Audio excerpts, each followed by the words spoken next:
De Castro.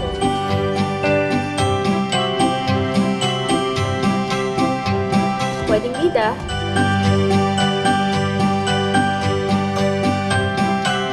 pwedeng kontrabida. Sabi nila kakaiba ako.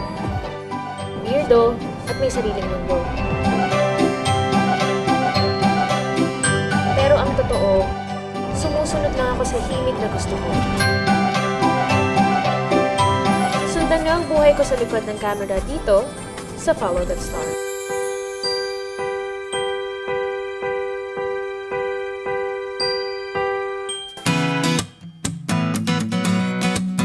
Hello! Welcome dito sa aking bahay. At ngayon dadalhin ko kayo sa isang part na favorite ko dito sa bahay, ang ate ko. Tara!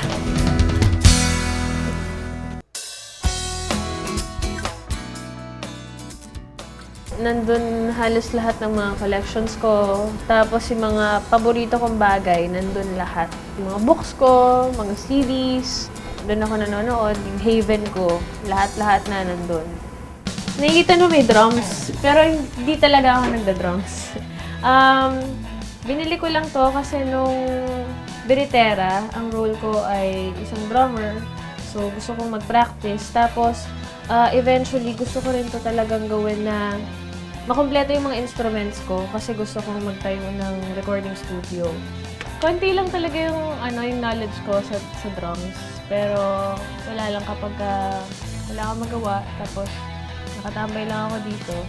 Aral-aral lang kasi may mga notes naman doon. Madali naman basahin. Ito lang yung basic na alam ko.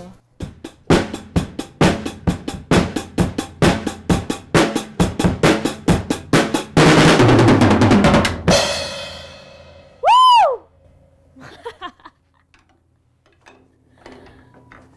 Ayun, pang-release lang.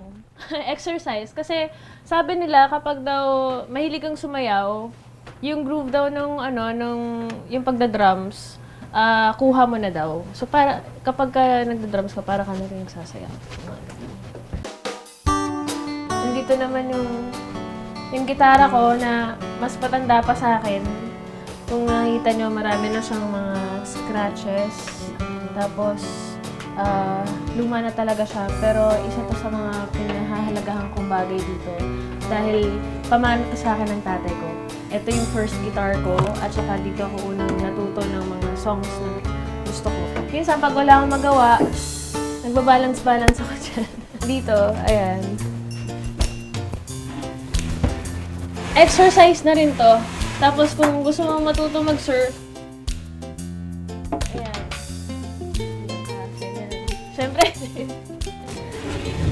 Siyempre mahirap. Mahirap sa umpisa, pero wala lang. Kapag gusto mo lang mag-balance, mga ganyan. Yung mga gustong mag-surf, dito yung praktisa nila. Importante yung mga gamit na yun as part of my investment kasi sila yung nagre-remind sa akin kung ano yung mga pinagdaanan ko sa buhay. Kung ano yung mga hilig ko talaga at kung sino ako. Ang unang nagturo sa akin ng gitara, Tay, adlib na! Kasi si tatay dati nasa banda siya, gitara siya, tapos nag-bass din siya, nag-piano rin siya. Lahat yon lang niya, kinapalang na self-study lang.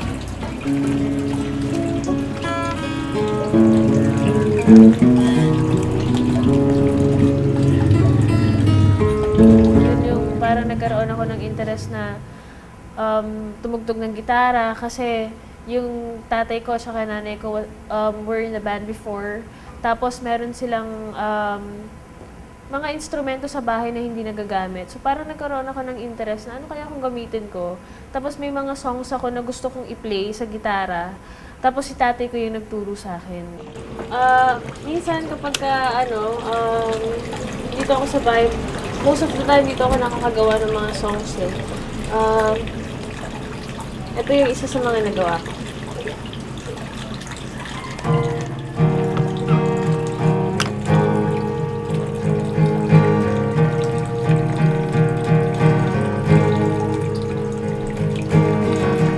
Ikaw sa akin ay isa. Ikaw sa akin ay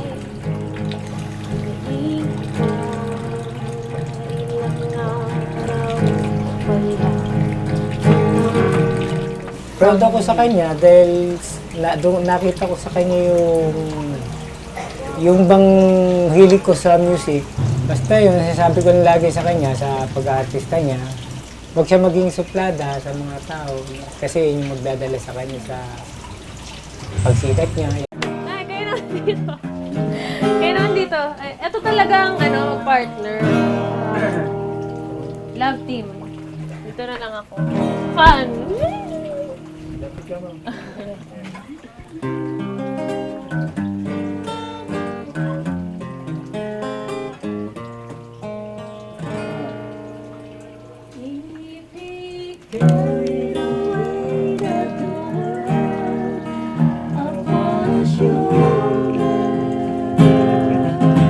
Si tatay, syempre, siya yung master namin. Tapos si nanay, siya yung communicator namin. Yung role niya talaga is to connect everyone. Kasi may mga times na hindi namin masabi sa isa't isa yung mga gusto naming sabihin. Sobrang supportive sa lahat. Siya yung nagiging ehemplo ng mga tamang attitude towards life. Sobrang, yun nga, nagpapasalamat ako sa Panginoon na binigay siya sa amin. Kasi siya talaga yung sumuporta sa amin. Maraming bagay na, marami siyang sinakripisyo magiging pag-aaral niya na dapat nag-aaral siya.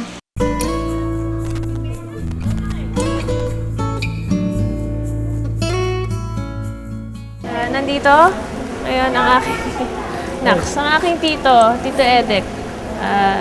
Siya ang kapatid ng aking nanay. Mas bata. Tapos siya rin yung isa sa mga preachers dito. Sa totoo niyan, galing kami sa poor family. Galing kami sa hirap. Sa mura niyang edad, gusto niya nang makatulong sa kanyang magulang. Kaya pinasok niya ang pag-artista. Talented na bata yan. Pag tinanong ko ng gano'n, isa lang sasagot niya, gusto kong matulungan ng mga magulang ko. Na mayroon isang Kristo na nagbigay ng buhay para sa iyo. Kung walang nagtiyaga, nagsipag sa atin. No, until the Christ crucified, risen, and the Siyempre, importante yung commitment mo sa kanya eh. So, yung Sunday talaga, as much as possible, gusto namin na i-dedicate yun sa kanya. maliit na bagay para sa kanya. Bawal lumapit, bawal At importante yung word ni God talaga. Every day, kahit na hindi Sunday eh. Importante na kung ano yung finifeed mo dun sa utak mo eh.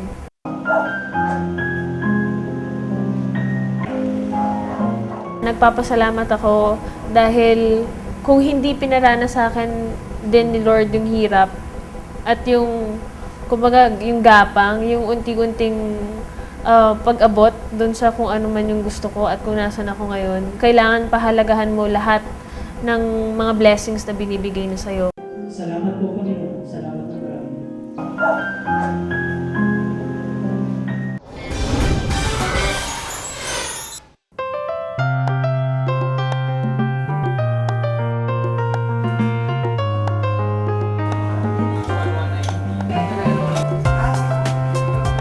At ngayon ay, anong oras na?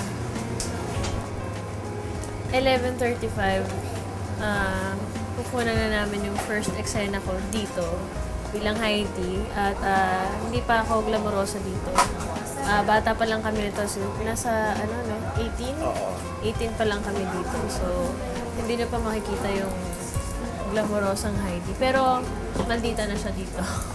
Muli nang masusubaybayan. Yung Temptation of Wife ay adaptation ng Korean novela na alam naman nating sikat at talagang tumatak sa tao. I play the role of Heidi. Ako yung ambisyosang frog. Ito yung isa sa mga siguro pinag-pray ko na binigay ni Lord sa akin. Dahil ang tagal ko rin kasing napahinga bago ako mag-work ulit. Liza ay dating mamaya pa may solo kayo dito, Nick. Lagi ko sinasabi sa mga interviews ko, si Glyza isa sa pinaka, di naman sa nagko-compare, pero isa sa mga gusto kong katrabaho. Kasi walang presyuran, hindi mabigat ka eksena, tsaka mabait eh. O bakit hindi ka pa natutulog? Hindi pa kasi ako inaantok, Amaya.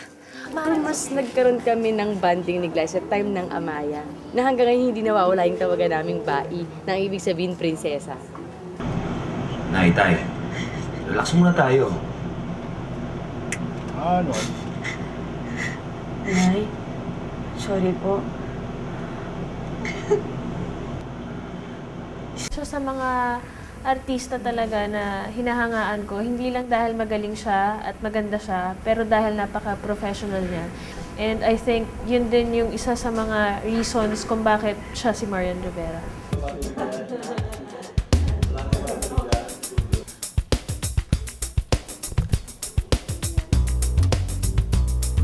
Doon sa eksena, parang siya lang naman. Parang si Glyza is a very unassuming person. Kahit na sumikat na siya, kahit nag-lead na siya, nag-title role, hindi mo mararamdaman yung timbang niya. I know she has it in her arsenal to be able to pull it off. Makikita mo lang, her eyes are very expressive. Sobrang akong thankful sa mga nangyayari sa akin ngayon. Kontento ako sa lahat ng aspeto. Kasi ito yung matagal ko na rin kasing pinagpe-pray at hinihiling na mangyari. So kung nasan man ako ngayon, nagpapasalamat ako ng sobra. Hindi talaga ako mahilig sa pag-arte. Masilig ko talagang kumanta. Kumakanta ako sa church namin. Tapos isang beses, may nag-shoot malapit sa church namin. May nakakita sa akin na agent. Tapos eventually, sinabi na sa akin na, "O ikaw, gusto mo bang mag-artista? O ganito, ganyan." Okay, sige po. Kasi yung pag-artista, ang tingin ko, pwede ka rin dong kumanta. So nag-audition kami sa mga kung saan-saan. Tapos, ang tagal din na proseso talaga. Ano nangyari sa'yo? Nagsimula talaga ako sa Fantastic Kids. Yun yung first regular show ko sa GMA. Nagsimula akong magkontribida sa kung agawin mo man ang lahat sa akin. Ano problema mo? Tingnan mo, sinira mo yung party ko! Ang kontrabida lang ay mas napapaglaruan mo yung characters kasi ano siya multifaceted siya. So maraming emosyon yung papakita mo. Kapag sinabing kontrabida, hindi lang naman laging nagtataray eh.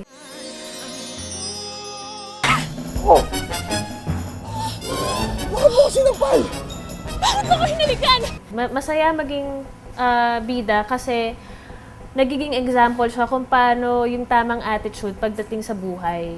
Kumbaga, maraming kontrabida sa buhay natin, maraming distractions, madaming mga unexpected na events. Pero yung bida yung talagang nagiging picture siya ng hope, ng faith, ng totoong love. Comment ko na kahoy ko si Angel Locsin. Okay, kasi syempre alam naman natin na maganda si Angel Locsin. Ibig sabihin, maganda rin ako. Okay. Kapag ka tinatawag na ako na Angel, parang nasanay na lang din kasi ako eh. Dahil sa dami na rin na napapagkamalang ako siya, parang minsan sinasakyan ko na lang. Ito po ang aking mga kasama dito sa set. Sorry, nagulat sila. Sabi mo sa akin, sino talaga ang ama ng tatay niya? Ako sa'yo! Yun pala yun. Sino ang ama ng tatay? Sino ang ama ng tatay niyan? Oo nga, yung ama ng tatay niyan ay si Kala ko drama ito. Raymond. Ayan, si Tito Rez dito at si Tita Rio at si Agamulak. si Aga Mulak. Yan talaga. Antonio. Si Kuya Antonio. Yan. I'm done for tonight dahil medyo tatlo lang yata yung eksena ko. Magpahinga na tayo! Bye-bye! Good night!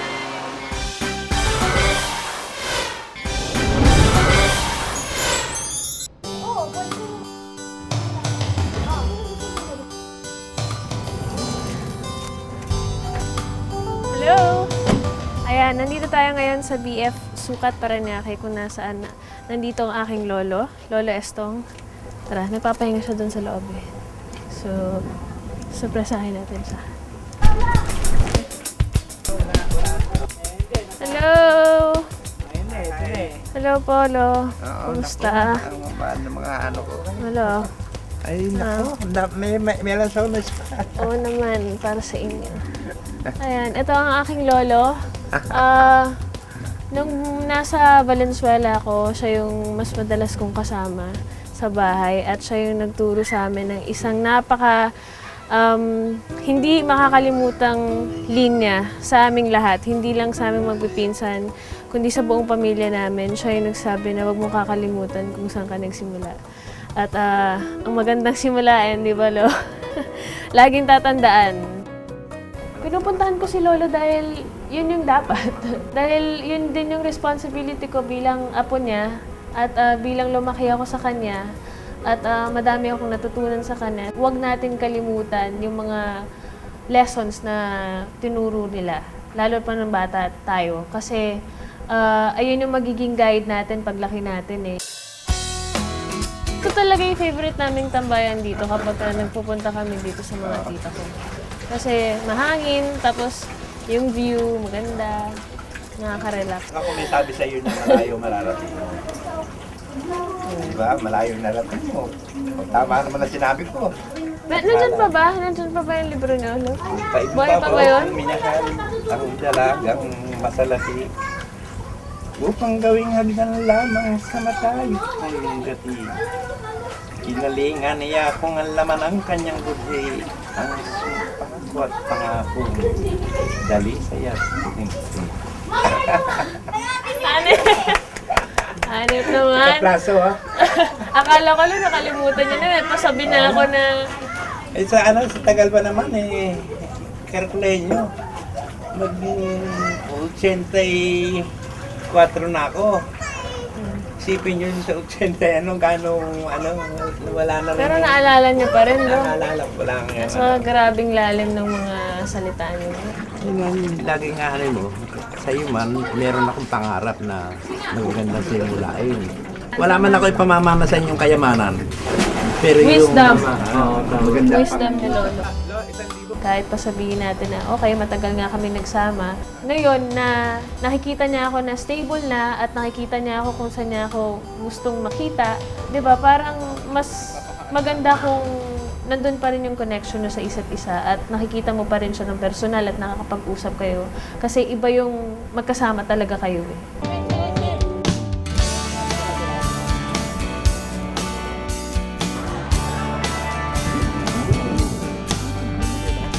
Yay!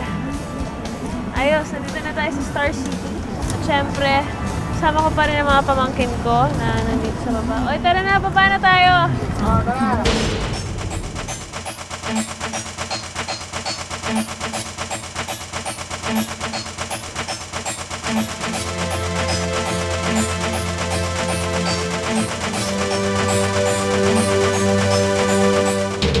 Ayoko na may nanggugulat!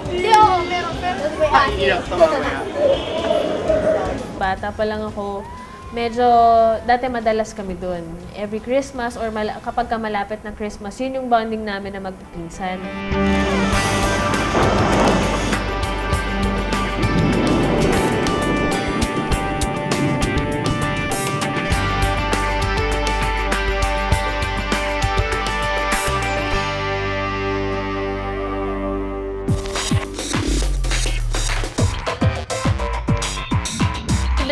Nagpapawala ng stress ko. Sila yung nagbibigay ng totoong happiness din sa akin. Yung kumaga, ang sarap talagang maging bata eh.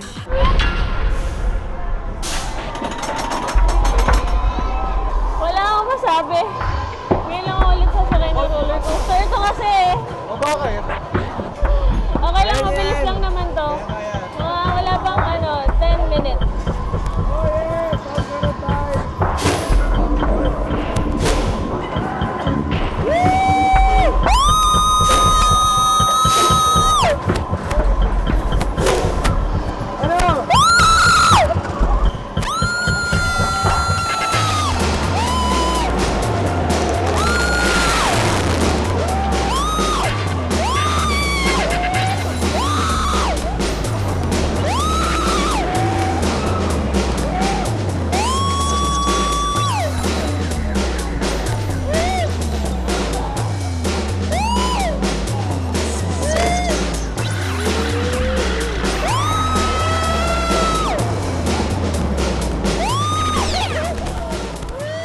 ina-anticipate ko na kasi yung mangyayari eh. Yung bituka mo yung parang babaliktad.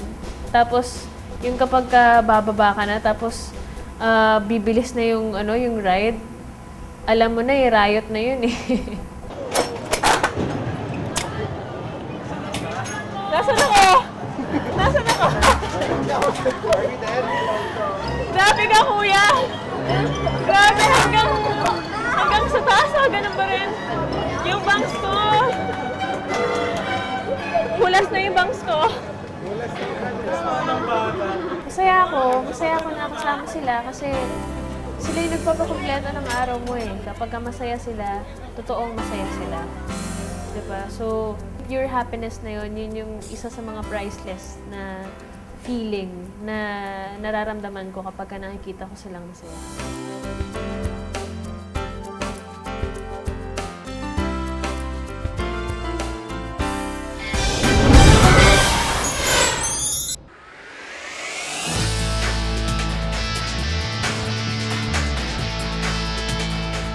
Hello!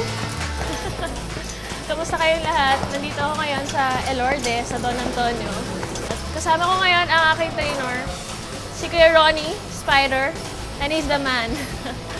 And siya yung laging umaalalay sa akin dito at nagpo-push sa akin para ma-attain ko yung goal ko. Wow! May goal talaga! O eto, warm up pa lang to. Wala pa to sa totoong pangyayari ng araw na to.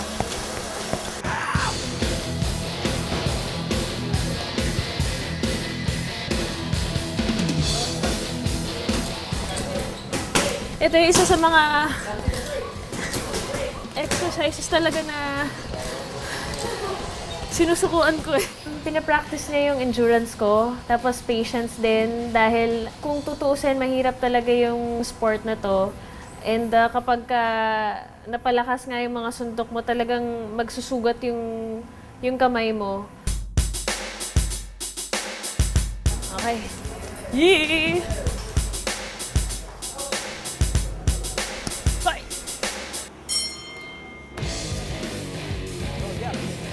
Jab. Elbow. Ini, dalawa. Jab straight. Yung isa sa mga reasons kung bakit nagustuhan ko yung Muay Thai, kasi syempre sa panahon ngayon kailangan palagi tayo nag-iingat. And lalo na sa mga babae, kailangan alam natin yung kahit yung basics lang ng self-defense. Focus. Minsan nalilito na ako kung ano yung mga susundukin ko. Straight. Jab, elbow.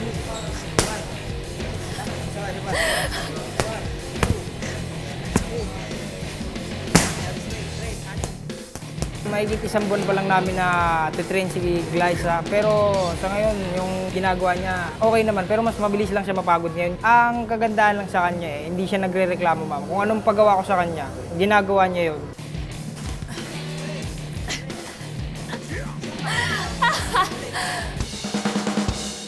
Sa lahat naman ng bagay, walang madali eh. And yung pag na-injure ka or nasaktan ka, siguro yun lang yung isa sa mga simula para mas mapag-igihan mo pa, para mas mapaghusayan mo pa. Kasi minsan yung pain yung nagiging cause para lumaban ka pa eh.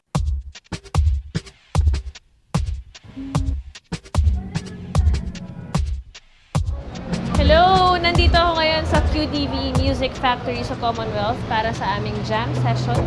At tara, bukod sa acting at dancing, isa talaga to sa mga hilig kong gawin. Ever since bata pa ako, mahilig na talaga akong kumanta. And syempre, nung nahilig ako sa mga banda, lahat naman tayo dumadaan dun sa phase na yun na gusto rin natin magkaroon ng band.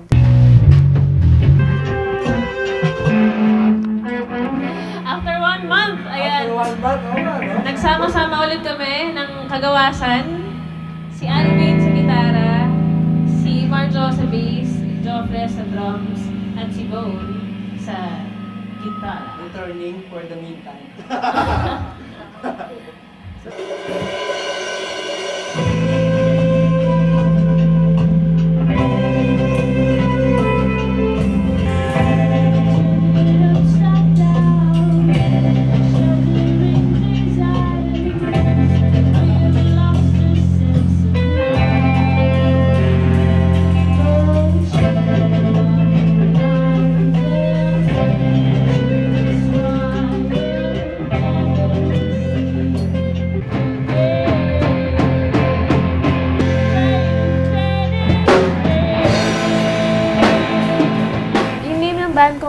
kagawasan. Ang ibig sabihin ng kagawasan ay kalayaan sa Bisaya. Naisip namin na kagawasan yung ipangalan sa banda dahil gusto namin ng malayang pagtugtog.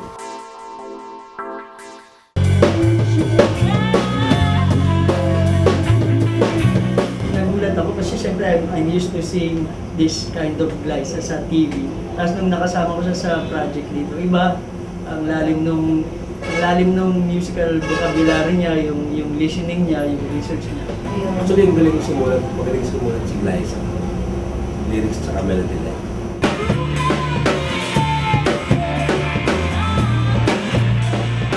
Minsan hindi ko ma-verbalize yung nararamdaman ko, yung mga gusto kong sabihin.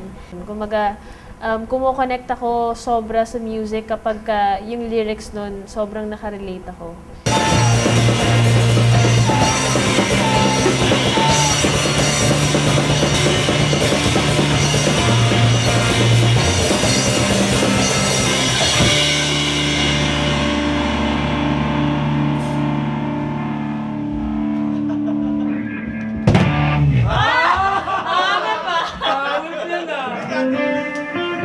It's nice to be back. It's nice to be back, Bone.